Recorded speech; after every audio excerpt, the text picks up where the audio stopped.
ఈరోజు మనం ఈ వీడియోలో వేరియబుల్స్ అండ్ డాటా టైప్స్ అంటే ఏంటో చాలా ప్రాక్టికల్గా సులభంగా నేర్చుకోబోతున్నాం. ఎందుకంటే మనం విత్ ఎగ్జాంపుల్స్తో చూద్దాం. So let's get started. So ఇక్కడ వాట్ ఈస్ వేరియబుల్? ఫస్ట్లీ మనం వేరియబుల్ అంటే ఏంటో తెలుసుకుందాం. వేరియబుల్ అంటే ఏంటో తెలుసుకుందాం అంటున్నారు అండ్ ఇక్కడ కింద ఇమేజ్ ఉంది. సో దానికి దీనికి ఏం సంబంధం అని అనుకుంటున్నారా? దానికి దీనికి సంబంధం ఉంది. ఆ సంబంధం ఏందో ఇప్పుడు మనం చూద్దాం. లైక్ ఈ వీడియోలో ఇక్కడ మనకి డిఫరెంట్ టైప్స్ ఆఫ్ కంటైనర్స్ అనేవి కనిపిస్తున్నాయి అండ్ ఆ కంటైనర్లో ఈచ్ కంటైనర్లో డిఫరెంట్ టైప్స్ ఆఫ్ థింగ్స్ అనేవి అలొకేట్ చేశారు.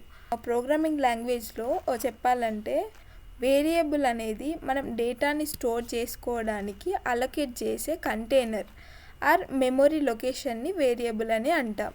సపోజ్ ఫర్ ఎగ్జాంపుల్ ఇంకా మనం సింపుల్గా చెప్పుకోవాలనుకుంటే రియల్ లైఫ్ ఎగ్జాంపుల్ తీసుకుందాం. ఏంటంటే ఒక్కో డబ్బాలో ఒక్కొక్కటి స్టోర్ చేస్తాం కదా. లైక్ ఒక డబ్బాలో షుగర్ అండ్ ఇంకో డబ్బాలో సాల్ట్ అలా స్టోర్ చేసి పెడతాం కదా. అండ్ మనం కన్ఫ్యూజ్ అవ్వకుండా ఉండడానికి వాటిపైన షుగర్ ఆర్ సాల్ట్ ఒక్కో డబ్బాకి మనం లేబుల్స్ అనేవి అంటిస్తాం కదా. సో దాన్నే అండ్ పైథాన్లో కూడా వేరియబుల్ అని అంటే అలాంటిదే. మనం ఇచ్చే వాల్యూ కానీ నేమ్ కానీ కంప్యూటర్ మెమొరీలో స్టోర్ అవ్వడానికి యూజ్ చేసే కంటైనరే వేరియబుల్ అని అంటాం.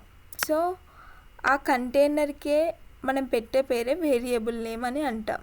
ఫర్ ఎగ్జాంపుల్ మనం కోడింగ్లో చూసుకున్నట్టయితే ఇక్కడ మనం ఎగ్జాంపుల్స్తో చూద్దాం. పైథాన్లో వేరియబుల్ని కోడింగ్లో ఎలా రాస్తామో చూద్దాం. ఫర్ ఎగ్జాంపుల్ ఇక్కడ నేను x = 5 అని తీసుకుంటున్నాను. x అనేది వేరియబుల్ నేమ్ అండ్ 5 అనేది వాల్యూ. అంటే మనం ఆ కంటైనర్కి చెప్తున్నాం 5 అనే వాల్యూని x కంటైనర్లో స్టోర్ చేయమని చెప్తున్నాం.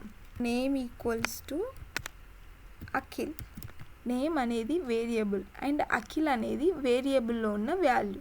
సో అఖిల్ అనే వాల్యూ నేమ్ వేరియబుల్లో స్టోర్ అయింది. అండ్ ఇక్కడ మీరు గమనించాల్సిన విషయం ఏంటంటే సి అండ్ జావాతో కంపేర్ చేసినట్టయితే మనకి ఇక్కడ పైథాన్లో ఇక్కడ మనం గమనించాల్సినట్టయితే ఇక్కడ మనం గమనించాల్సింది ఏంటంటే లైక్ మిగతా లాంగ్వేజ్తో కంపేర్ చేస్తే లైక్ సి అండ్ జావా లాంగ్వేజ్తో కంపేర్ చేస్తే పైథాన్లో ఇది వాల్యూ అండ్ ఇది నేమ్ అని మనం ఇనిషియలైజ్ చేయాల్సిన అవసరం లేదు. ఎందుకంటే పైథాన్లో ఆల్రెడీ ఇన్బిల్ట్గా ఇనిషియలైజ్ చేసుకుంటుంది కాబట్టి ఆటోమేటిక్గా మనకి అవుట్పుట్ అనేది వస్తుంది. లైక్ ఇక్కడ x = 5 అండ్ నేమ్ = అఖిల్ అని ప్రింట్ చేశాను. లైక్ ప్రింట్ మనం x అని చేస్తే మనకి వాల్యూ అనేది 5 ప్రింట్ అయింది. అండ్ అలానే ప్రింట్ నేమ్ అని ఇస్తే ఇక్కడ మనకు అఖిల్ అని ప్రింట్ అయింది. సో వేరియబుల్ టాపిక్ అయితే మీకు అర్థమైంది కదా. మీకు ఇంకేమైనా డౌట్స్ ఉంటే కామెంట్ సెక్షన్లో వేరియబుల్ అని కామెంట్ చేయండి. మనం ఇందాక బాక్సెస్ గురించి తెలుసుకున్నాం కదా. మరి ఆ బాక్సెస్లో మనం ఎలాంటి డాటాని స్టోర్ చేయవచ్చో తెలుసుకుందాం. సో ఆ బాక్సెస్లో మనం డాటా టైప్స్లో ఉన్న డాటాని స్టోర్ చేస్తాం. అవి ఏంటో చూద్దాం. మనకి పైథాన్లో different types of data types అనేవి ఉన్నాయి. అవి ఏంటంటే మెయిన్గా మనం పైథాన్లో డైలీ 4 బేసిక్ డాటా టైప్స్ అనేవి యూజ్ చేస్తాం. మనం యూజ్ చేసే 4 బేసిక్ డాటా టైప్స్ ఏంటంటే first one string and integer and floating point numbers and other one is boolean. ఇక్కడ మనం ఇంటీజర్ డాటా టైప్ గురించి చూద్దాం. సపోజ్ ఇక్కడ నేను a = 10 అని తీసుకున్నాను. లైక్ a అనే వేరియబుల్ నేమ్లో 10 అనే వాల్యూని స్టోర్ చేశాను. Like a is a variable name and 10 is a integer value. ఇప్పుడు ప్రింట్ చేస్తే కనుక మనకి ప్రింట్ a అని ప్రింట్ చేసినప్పుడు మనకి 10 అనేది అవుట్పుట్ అనేది వస్తుంది. బికాస్ ఆఫ్ మనం a అనే వేరియబుల్లో 10 అనే వాల్యూ స్టోర్ చేసినాం కాబట్టి మనకి 10 అనే అవుట్పుట్ వస్తుంది. ఇక్కడ మనం 10 అనే వాల్యూని ఏ డేటా టైప్ కనుక్కోవడానికి మనం టైప్ ఫంక్షన్ అనేది యూజ్ చేస్తాం. సో టైప్ ఏ అని ఎంటర్ చేసినప్పుడు మనకి ఏలో ఉన్న వాల్యూ యొక్క డేటా టైప్ అనేది ప్రింట్ అవుతుంది. లైక్ ఇక్కడ నేను ప్రింట్ టైప్ ఆఫ్ ఏ అని ఎంటర్ చేసినప్పుడు మనకి ఇక్కడ ఇంటీజర్ డేటా టైప్ అని వచ్చింది. సో మనకి ఇక్కడ ఏలో స్టోర్ అయిన డేటా టైప్ ఏంటంటే ఇంటీజర్ డేటా టైప్. సో 10 అనేది integer data type. So next floating point values చూద్దాం. Like float data type. ఇప్పుడు float data type equals to 10.0 అని తీసుకున్నాను. ఇక్కడ నేను దీన్ని ప్రింట్ చేస్తున్నాను. ప్రింట్ ఎస్ అని ప్రింట్ చేసినప్పుడు మనకి లైక్ ఇక్కడ ఎస్లో ఏ వాల్యూ స్టోర్ అవుద్దో ఆ వాల్యూ అనేది మనకు ప్రింట్ అవుతుంది. సో ఇక్కడ నేను ఎస్లో 10.0 అనే వాల్యూని స్టోర్ చేశాను. ఇక్కడ నేను ప్రింట్ చేసినప్పుడు నాకు 10.0 వాల్యూ ఇచ్చింది. లైక్ ఇప్పుడు ఇది ఏ టైప్ ఆఫ్ డేటా టైప్ చూద్దాం. ప్రింట్ టైప్ ఆఫ్ ఎస్ అని ఎంటర్ చేసినప్పుడు ఇక్కడ మనకి ఎస్లో స్టోర్ అయిన value floating point data type అనేది మనకు వచ్చింది. And next data type is a string. ఇప్పుడు మనం నేమ్ అనే వేరియబుల్ తీసుకొని సో మనం స్ట్రింగ్ని డబుల్ కోట్స్ అండ్ త్రిబుల్ కోట్స్లో ఇనిషియలైజ్ చేయాలి. ఇక్కడ నేను అఖిల్ అని నేమ్ తీసుకుంటున్నాను. ప్రింట్ నేమ్ అని ప్రింట్ చేసినప్పుడు అఖిల్ అన్న అవుట్పుట్ వచ్చింది.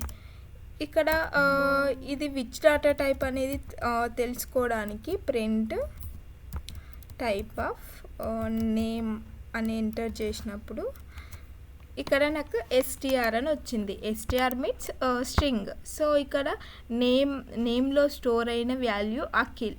సో అఖిల్ అనే value string data type. And other one is boolean data type. Boolean data టైప్లో అవుట్పుట్ అనేది ట్రూ అండ్ ఫాల్స్ లాగా వస్తుంది. ఎందుకంటే సపోజ్ మనం ఇప్పుడు ఒక వాల్యూ ఇచ్చినట్టయితే like A equals to 10 and B equals to 20. So ఇక్కడ నేను ఏ ఈక్వల్స్ టు బి ఇచ్చినట్టయితే ఫాల్స్ అని వచ్చింది. And A not equals to B ఇస్తే ట్రూ అని వచ్చింది. సో ఇక్కడ మనకి బూలియన్ డేటా టైప్లో 2 టైప్స్గా మనకి అవుట్పుట్ అనేది వస్తుందని చెప్పుకున్నాం కదా, either true or false. Suppose ఇక్కడ మనం ఎగ్జాంపుల్ని చూసినట్టయితే ఇక్కడ మనం ఏ ఈక్వల్స్ టు 10 అని తీసుకున్నాం అండ్ బి ఈక్వల్స్ టు 20 అని తీసుకున్నాం. ఇందాక మనం మన ఎగ్జాంపుల్లో చూసినట్టయితే ఏ ఈక్వల్స్ టు బి ప్రింట్ చేసినప్పుడు మనకి అవుట్పుట్ అనేది ఫాల్స్ వచ్చింది. And A not equals to B చేసినప్పుడు మనకి అవుట్పుట్ అనేది ట్రూ వచ్చింది. సో అది ఎలానో చూద్దాం. సపోజ్ ఇక్కడ ఏ ఈక్వల్స్ టు బి అన్న, ఇక్కడ ఏ వాల్యూ మనకి 10. So 10 equals to B value 20. So ఇక్కడ బి వాల్యూ అనేది 20.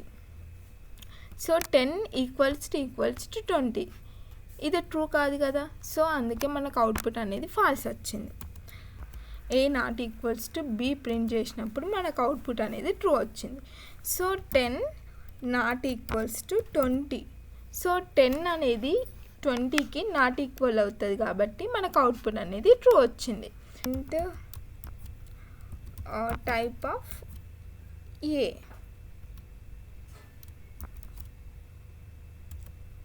Equals to class int and print type of b. So this is also int data type and this is also int data type. Ikkada manam c equals to a equals to b. Print c false. So print type of C చేసినప్పుడు మనకి boolean data type అనేది print అయింది. C వేరియబుల్లో A equals to B value అనేది store అయింది. A equals to B value ఏంటంటే false అనేది మనకి బూలియన్ టైప్ ఆఫ్ వాల్యూ. ఇక్కడ మనకి సిలో స్టోర్ అయింది boolean type of value. False అనే వాల్యూ అనేది సి వేరియబుల్లో స్టోర్ అయింది. సో ఫ్రెండ్స్, పైథాన్లో variables and data types topics మీకు అర్థమైందని అనుకుంటున్నాను. ఇప్పుడు మీకు ఒక చిన్న టాస్క్ ఏంటంటే, మీ పీసీలో ఐడియల్లీ ఓపెన్ చేసి మీ పేరుతో ఒక వేరియబుల్ని స్టోర్ చేసి ప్రింట్ చేయండి. అది వర్క్ అవుతుందో లేదో అని కామెంట్ సెక్షన్లో కామెంట్ చేయండి. అండ్ నెక్స్ట్ ఫర్దర్ వీడియోస్లో మనం మ్యాథ్స్ క్యాలిక్యులేషన్స్ అండ్ కండిషన్స్ ఎలా చెక్ చేయాలో అండ్ ఆపరేటర్స్ అంటే ఏంటి వాటి గురించి తెలుసుకుందాం. ఈ వీడియో మీకు నచ్చితే లైక్ చేయండి అండ్ సబ్స్క్రైబ్ చేయండి.